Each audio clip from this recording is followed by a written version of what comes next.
अर्चनीय वंदनीय श्रद्धेय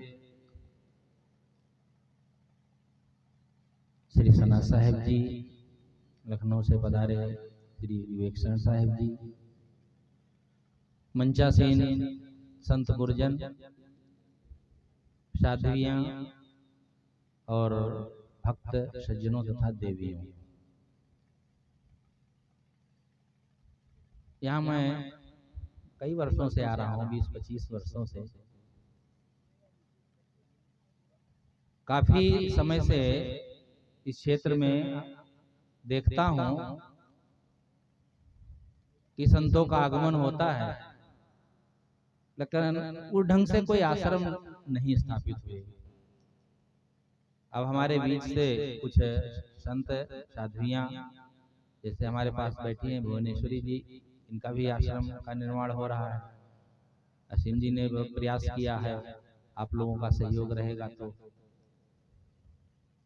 ये आश्रम का जो निर्माण होता है, इसका लाभ सबको होता है, केवल संतों के लिए नहीं। वो रहते हैं, साधना भजन करते हैं, उनके माध्यम से भक्त लोग आते हैं, एक आधार मिलता है, और इस आधार से बाहर के भी संत गुरुजनों के वाणी का, उनके सानिध्य का लाभ मिलता है। अब इतने जो संत देख रहे हैं, पधारे हुए हैं, आप लोग चाहते बुलाना बड़ा मुश्किल होता, कहां कहां से खोजते, लेकिन एक आश्रम का आधार लेकर के जो ये कार्यक्रम रखा गया,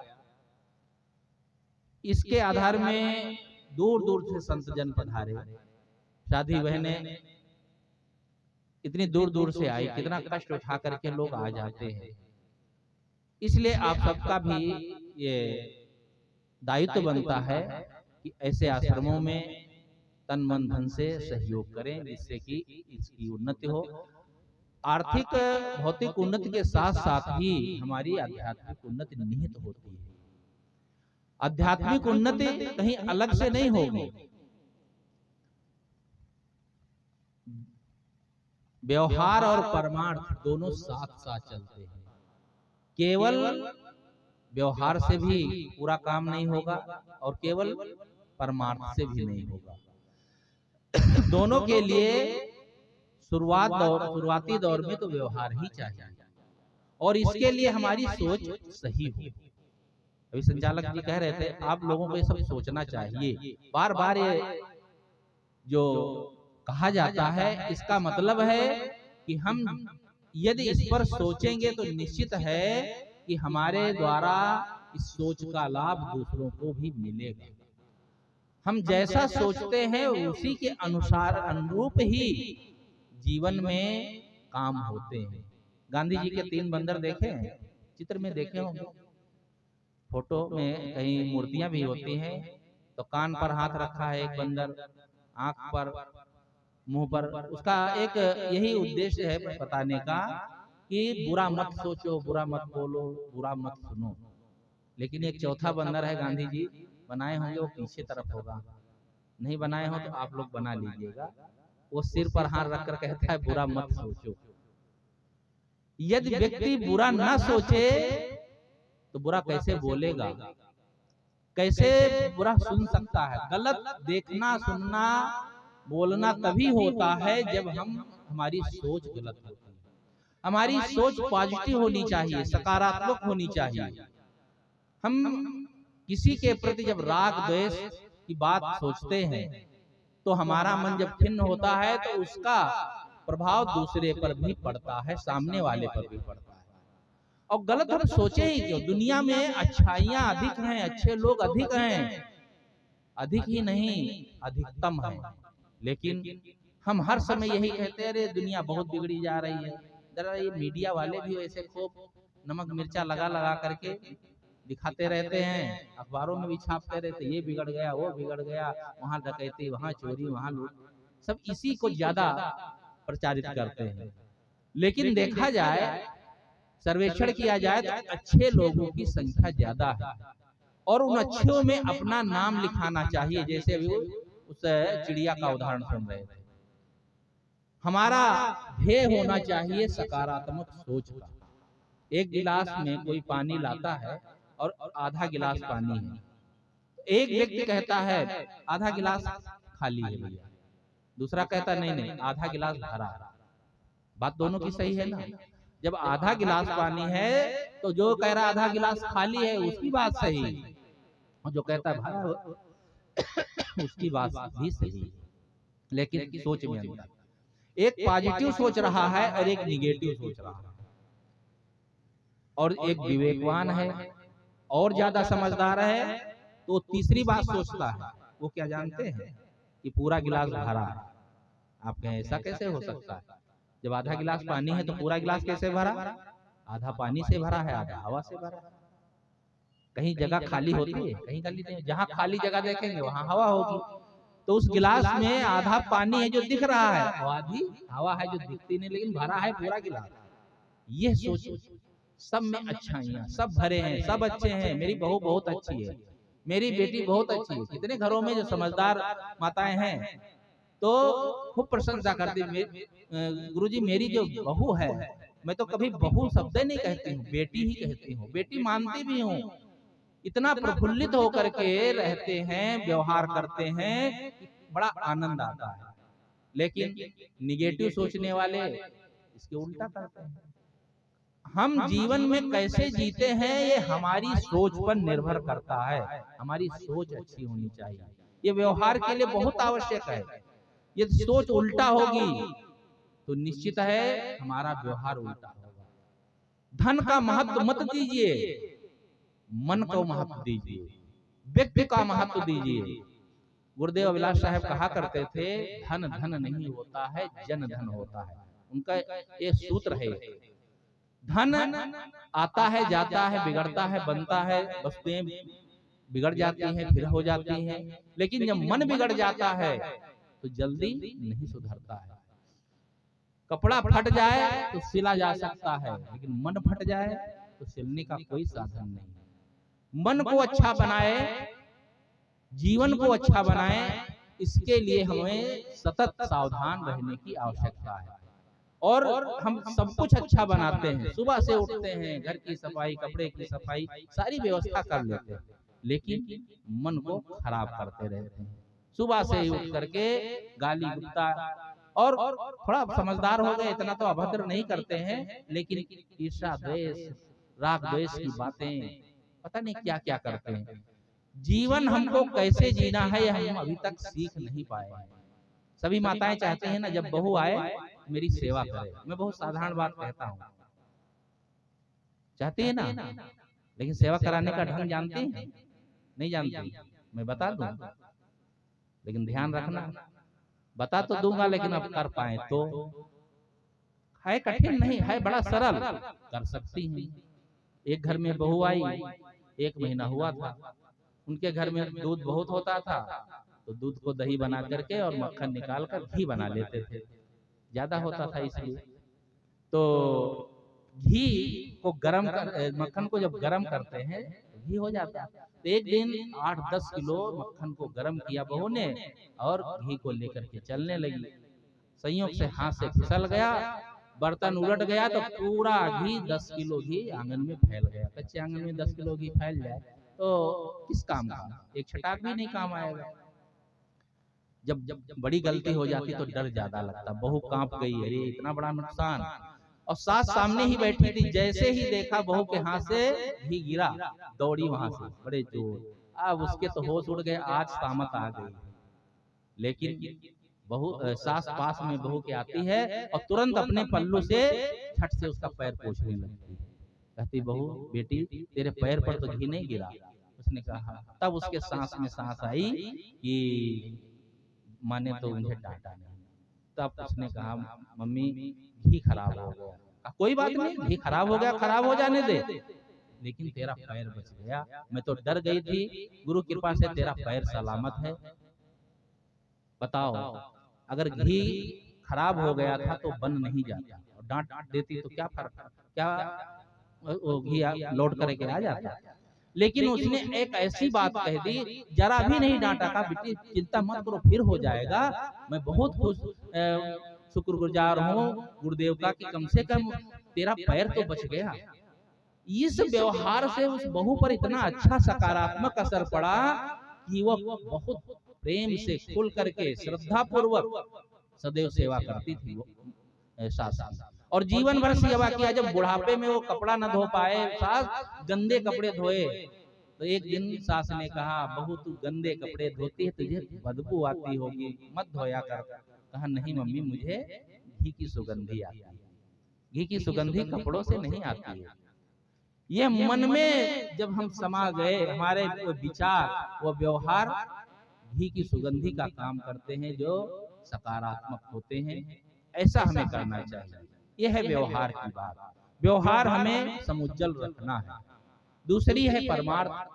परमार्थ भी अच्छा रखना। व्यवहार से शुरुआत होती है। सदगुरु कबीर साहब का ये कहना था कि हम मनुष्य को मनुष्य के रूप में देखें। ये कौन सा परमार्थ है? ये कोई मर्मार्थ नहीं है, ये व्यवहार ही है। लेकिन हम कहाँ मनुष्य को मनुष्य रूप में नहीं देखते हैं। उसमें तो हम देखते हैं ये हिंदू है, ये मुसलमान है। आदमी को आदमी की तरह कहाँ देखते हैं?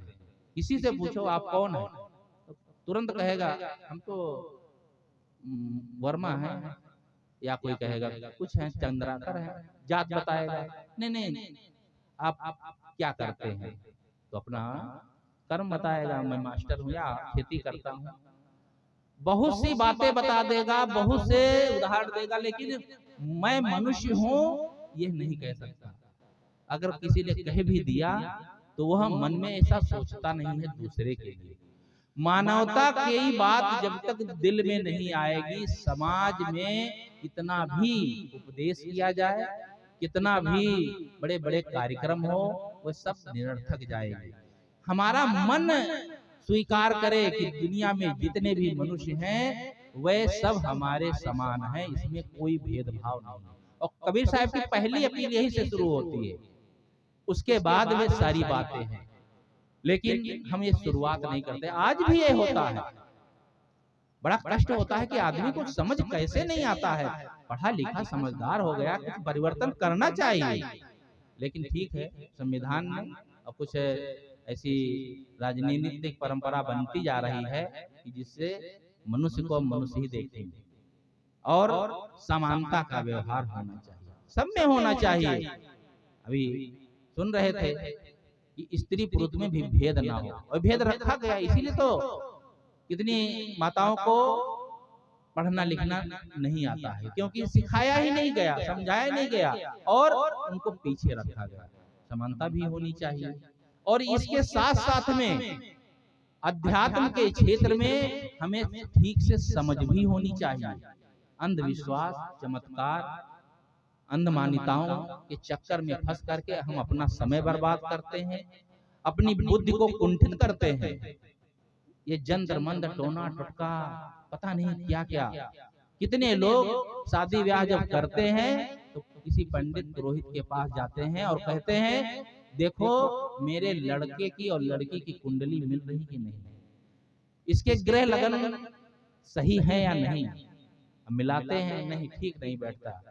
आप चाहते हैं लड़की वाला लड़के वाले दोनों चाहते हैं और सारी व्यवस्था ठीक है, वे आपस में ये चाहते हैं कि इस लड़की लड़के की शादी हो, लेकिन बीच में एक कुंडली, ग्रह लगन, मुहूर्त, यह ऐसा एक जाल है, तोड़ करके रख देता है। और यह भ्रम जब मन में बैठा होता है तो अच्छे अच्छे व्यवहार बिगड़ जाते हैं।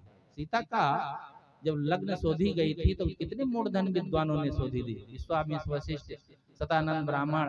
अरे इतना ढंग से लगन शोधे थे कि इनकी जब शादी होगी ना तो जीवन भर सुखी रहेंगे। कितने सुखी रहे, बहुत बताने की जरूरत नहीं, आप रामायण सब जानते हैं। शादी हुई नहीं कि परशुराम फरसा लेकर आ गए, कुछ दिन में अयोध्या जा नहीं पाई, थोड़े दिन में राम का वनवास हुआ, पीछे पीछे बेचारी वो भी चली गई। वहां जाकर के जंगल में भटकती रही, रावण उठा ले गया, लौट कर आई तो फिर निकाल दी। क्या कितना कष्ट, इतना कष्ट हो तो क्या आप सह पाएंगे? लेकिन यह जन्म कुंडली, लगन, मुहूर्त मिलाना, यह सब आदमी को अंधविश्वास में फंसाना है। अब मैं एक बात और सोचता हूँ कि ये कुंडलियां जो मिलाते हैं तो लड़का लड़की के मिलाते हैं ना, ये बहू की और सास की भी मिला लिया करें, क्योंकि वहां भी तो झगड़ा झंझट बहुत होता है ना, बैठती है कि नहीं बहू में सास में, नहीं मिलाता। कितना भ्रम है आदमी को। इसलिए अंधविश्वास से भी बचें। जीवन में हमारी समझ सही होगी तब हम बचेंगे। अध्यात्म के क्षेत्र में, धर्म के क्षेत्र में बहुत कुछ भटकाव है। धर्म के नाम पर जितना ठगा जाता, बेवकूफ बनाया जाता है, धर्म का नाम लेकर के चाहे उटपटांग जितनी बातें कहो, आपको कोई गाली देने वाला नहीं है।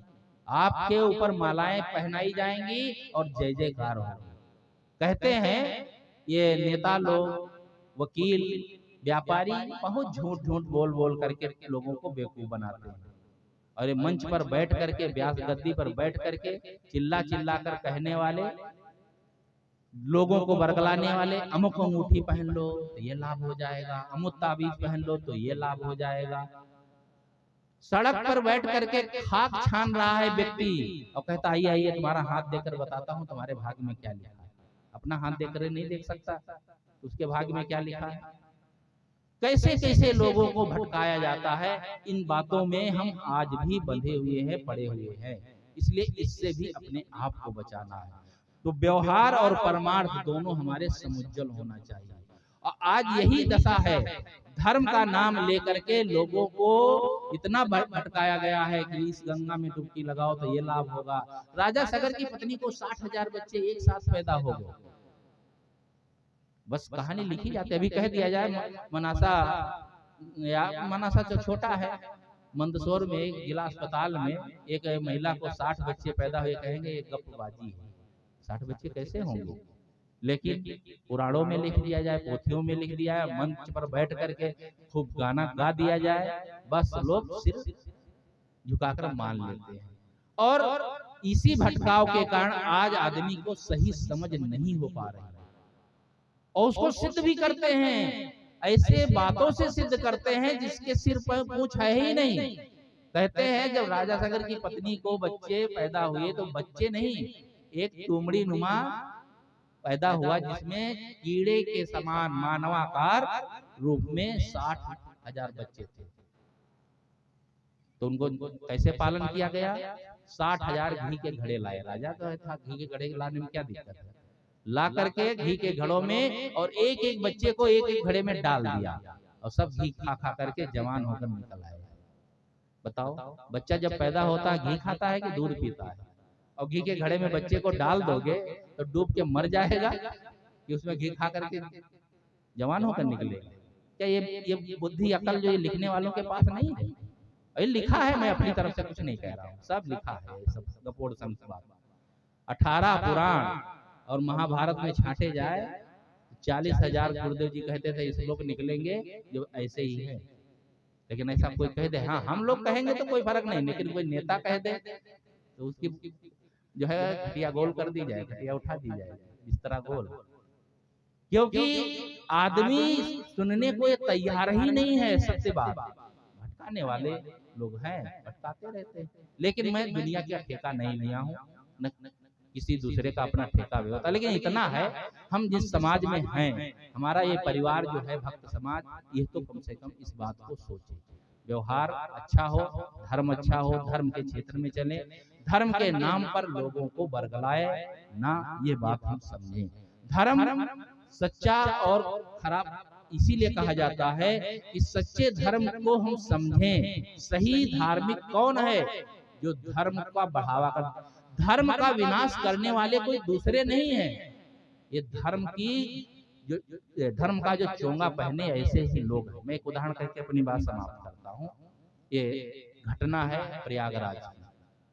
एक सज्जन आए गुरुदेव जी के पास बैठे, वही बताने लगे कि मेरा छोटा भाई मिलिट्री में सर्विस करता है।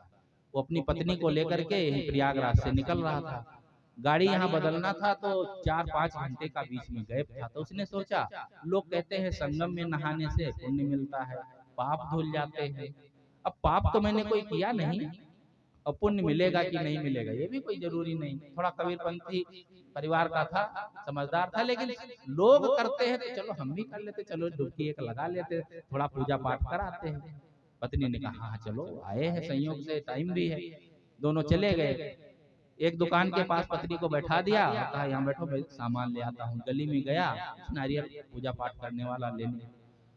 इधर पंडे पुजारियों के लड़के देख रहे थे, ताक रहे थे। उन्होंने ताक लिया कि बड़ी सीधी साधी औरत है, इसको बरगलाया जा सकता है। कहा बहन जी तुम्हारे पति बुला रहे हैं। उठाई झोला चल दी। कहा किधर गए? कहा इसी गली में गए। और गए थे दूसरी गली में, उसको गायब कर दिए। लौट कर आया तो कहा मेरी पत्नी यहाँ बैठी थी, कहाँ गई? दुकानदार से पूछा, दुकानदार से जानता था कौन से लड़के, लेकिन तो बताए कौन झंझट में पड़े। कहा मैं अपनी दुकानदारी करूं कि तुम्हारी पत्नी की रखवाली करूं? फिर ढूंढा डांडा नहीं जब पाया तो बस निकाला रिवॉल्वर और बस उसी दुकानदार के कनपटी पर रख दिया। अब बताते हो क्यों? बस वो चिल्लाया, 2 मिनट में पत्नी आ गई। इतना ही श्रद्धा उसको हुई, बस वहीं पर सड़क पर ही जितना नारियल फारियल लाया था वही फेंक करके वहीं से कहता है गंगा मैया इन पापियों के पाप को नहीं धो पाई जो रोज नहाते हैं तुम्हारे में, अब वो पूजा करते हैं। हमने तो कोई पाप भी नहीं किया था, बस वहीं से लौट गए। अब बताइए ये अश्रद्धा पैदा करने वाले कौन? वही धर्म का एक चोंगा पहने हुए लोग। ऐसा धार्मिक होने का क्या मतलब? सच्चे धर्म की और सच्ची भक्ति की हमें पहचान होनी चाहिए और यही हमारे जीवन में होना चाहिए। सद्गुरु विशाल देव ने कहा है कि सच्ची भक्ति और सच्चा धर्म क्या है? लाभ महान मनुष्य को संत संग गहि ज्ञान, होय सब समना अपना, भक्ति धर्म पहचान। सच्ची भक्ति सच्चे धर्म की पहचान इन संत गुरुजनों के वाणी से, इनके सानिध्य से होगी। मैं अपनी बात और अधिक नहीं बढ़ाऊंगा। हमारे बीच में और संत गुरुजन हैं, उनके विचार सुनना है। बोलिए सद्गुरुदेव की।